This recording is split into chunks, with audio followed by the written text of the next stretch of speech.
ಬಳ್ಳಾರಿನಲ್ಲಿ ಯಾವ ರೀತಿ ಘಟನೆ ನಡೀತು ಅಂದರೆ ಇದೊಂಥರ ಯು ಪಿನಲ್ಲೋ ಬಿಹಾರಲ್ಲೋ ದಾದಾಗಿರಿ ಗೂಂಡಾಗಿರಿ ನಡೀತಿತ್ತಲ್ಲ, ಅದು ಬಳ್ಳಾರಿನಲ್ಲಿ ಕಾಣಿಸ್ತು ನಮಗೆ. ಅಂದರೆ ಕರ್ನಾಟಕದ ಕಾನೂನು ವ್ಯವಸ್ಥೆ ಏನಾಗಿದೆ, ಚುನಾಯಿತ ಜನಪ್ರತಿನಿಧಿಗಳ ವರ್ತನೆ ಹೇಗಿದೆ, ಇದು ನಿಜಕ್ಕೂ ಇಡೀ ಕರ್ನಾಟಕ ತಲೆ ತಗ್ಗಿಸುವಂಥ ರೀತಿಯಲ್ಲಿ ನಡೀತು. ನಾನು ಮಾನ್ಯ ಮುಖ್ಯಮಂತ್ರಿ ಸಿದ್ದರಾಮಯ್ಯನವ್ರಲ್ಲಿ ಕೇಳ್ತೀನಿ, ಹಾಗೂ ನಮ್ಮ ವಿಧಾನಸೌಧದ ಸ್ಪೀಕರ್ ಆಗಿರುವಂಥ ಖಾದರ್ ಅವ್ರನ್ನು ಕೇಳ್ತೀನಿ. ಖಾದರ್ ಅವರೇ, ಈ ಭರತ್ ರೆಡ್ಡಿಯ ಆಟಾಟೋಪ, ಆತನ ವರ್ತನೆ ಈ ಒಂದು ನಾಗರಿಕ ಸಮಾಜ ಸಹಿಸ್ಕೊಳ್ಳೋಕ್ಕೆ ಸಾಧ್ಯ ಇಲ್ಲ ಅನ್ನೋದು ಪ್ರತಿ ಅಧಿವೇಶನದಲ್ಲೂ ಕೂಡ ಸಾಬೀತಾಗ್ತಿದೆ. ಜನಾರ್ದನ್ ರೆಡ್ಡಿ ಚುನಾಯಿತ ಪ್ರತಿನಿಧಿ, ನೀವು ಹಿನ್ನೆಲೆ ಪೂರ್ವಾಪರ ಅದನ್ನೆಲ್ಲ ಚರ್ಚೆ ಮಾಡೋವಂಥದ್ದಲ್ಲ. ಜನಾರ್ದನ್ ರೆಡ್ಡಿ ಅವರನ್ನು ಮೊನ್ನೆ ಬೆಳಗಾಮಲ್ಲಿ ನಡೆದಂಥ ಅಧಿವೇಶನದಲ್ಲಿ ಏಕವಚನದಿಂದ ಈ ಭರತ್ ರೆಡ್ಡಿ ನಿಂದಿಸ್ತಾ ಇದೆ. ಫಸ್ಟ್ ಟೈಮ್ ಆಯ್ಕೆ ಆಗಿರುವಂಥ ಮನುಷ್ಯ ಏನು ಅಷ್ಟೊಂದು ಬಳ್ಳಾರಿ ಮೂಲದಿಂದ ಬಂದಾದ ಕೂಡಲೇ ದುಡ್ಡಿನ ಮದ ಅಷ್ಟೊಂದು ಇರುತ್ತಾ?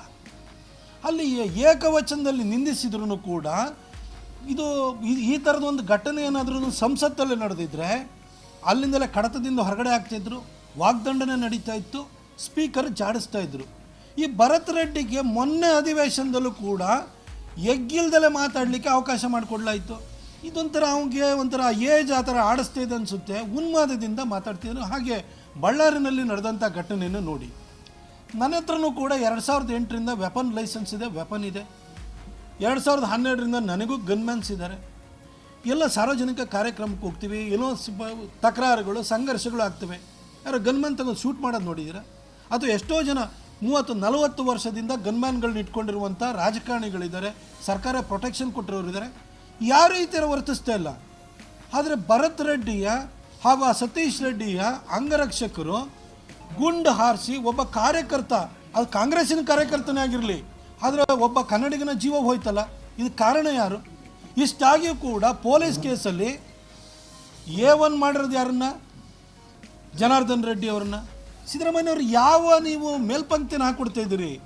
ಮೈಸೂರಿನಲ್ಲಿ ಅಧಿಕಾರಿಗಳ ಹಿಂದೆ ನಿಮ್ಮ ಎದುರುಗಡೆನ ಅವಾಚ್ಯ ಶಬ್ದಗಳಿಂದ ನಿಂದಿಸೋಕ್ಕೆ ಮರಿಗೊಡೋಕೆ ಅವಕಾಶ ಮಾಡಿಕೊಟ್ರಿ. ರಶ್ಮಿ ಮಹೇಶ್ಗೆ ಅವರಿಗೆ ಚಪ್ಪಲಿ ಹೊಡೆಯೋಕ್ಕೆ ಅವಕಾಶ ಮಾಡಿಕೊಟ್ರಿ. MK ಗಣಪತಿ ಅಂತವರು ಅನುಮಾನಾಸ್ಪದವಾಗಿ ಸರ್ಕಾರದ ಹತ್ರ ಬೆರಳು ತೋರಿಸಿ ಸಾವನ್ನಪ್ಪೋಂಗೆ ಮಾಡಿದ್ರಿ. PSI ಜಗದೀಶ್ ಅವ್ರನ್ನ ಡ್ರ್ಯಾಗರ್ನಲ್ಲಿ ಚುಚ್ಚಿ ಸಾಯಿಸೋದಾಯಿತು, ಮಲ್ಲಿಕಾರ್ಜುನ ಬಂಡೆ ಅವರನ್ನು ಶೂಟ್ ಮಾಡಿ ಸಾಯಿಸಿದ್ರು. ಈ ರೀತಿ ಘಟನೆಗಳೆಲ್ಲ ಸಂಭವಿಸ್ತಾ ಇದ್ದು.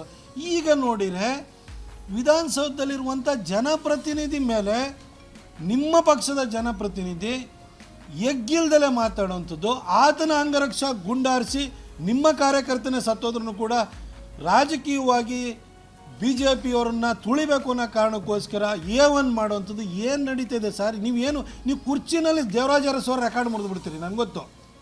ಆದರೆ ದೇವರಾಜ ಅರಸವರು ಎಲ್ಲ ಜಾತಿ ಜನಾಂಗಗಳ ಶ್ರೇಯೋಭಿವೃದ್ಧಿಗೋಸ್ಕರ ದುಡಿದಂತಹ ಶ್ರಮಿಸಿದಂತಹ ಮಹಾನುಭವ, ಉಳುವವನಿಗೆ ಭೂಮಿ ಕೊಟ್ಟಂಥ ಮಹಾನುಭವ. ನೀವೇನು ಕೊಡ್ತೀರಿ? ಎಲ್ಲರ ಜೀವ ತೆಗೆಯುವಂಥವ್ರನ್ನ ಸಾಕೊಂಡಿದ್ದೀರಿ. ಏನು ಮೇಲ್ಪಂಕ್ತಿ ಹಾಕ್ಕೊಡ್ತಿದ್ದೀರಿ ಸರ್? ಆ ಭರತ್ ರೆಡ್ಡಿ ಅಂತ ಒಬ್ಬ ಮೊನ್ನೆ ಬಂದಿರುವಂಥ ಶಾಸಕನಿಗೆ ಈ ರೀತಿ ನಡ್ಕೊಳ್ಳೋದಕ್ಕೆ ಅವಕಾಶ ಮಾಡಿಕೊಡ್ತಿದ್ರಿ ಅಂದರೆ ಸರ್, ಅವನ್ ತಪ್ಪು ಅಂತ ಮಾತ್ರ ನಾನು ಹೇಳಲ್ಲ ಸರ್, ಇದು ನಿಮ್ಮ ತಪ್ಪಿದೆ ಸರ್ ಇದರಲ್ಲಿ. If you like this video, ಬೇಗ ಲೈಕ್ ಮಾಡಿ, ಕಾಮೆಂಟ್ ಮಾಡಿ, ಶೇರ್ ಮಾಡಿ ಹಾಗೂ ಯೋಯೋ ಟಿವಿ ಕನ್ನಡವನ್ನು ಸಬ್ಸ್ಕ್ರೈಬ್ ಮಾಡಿ.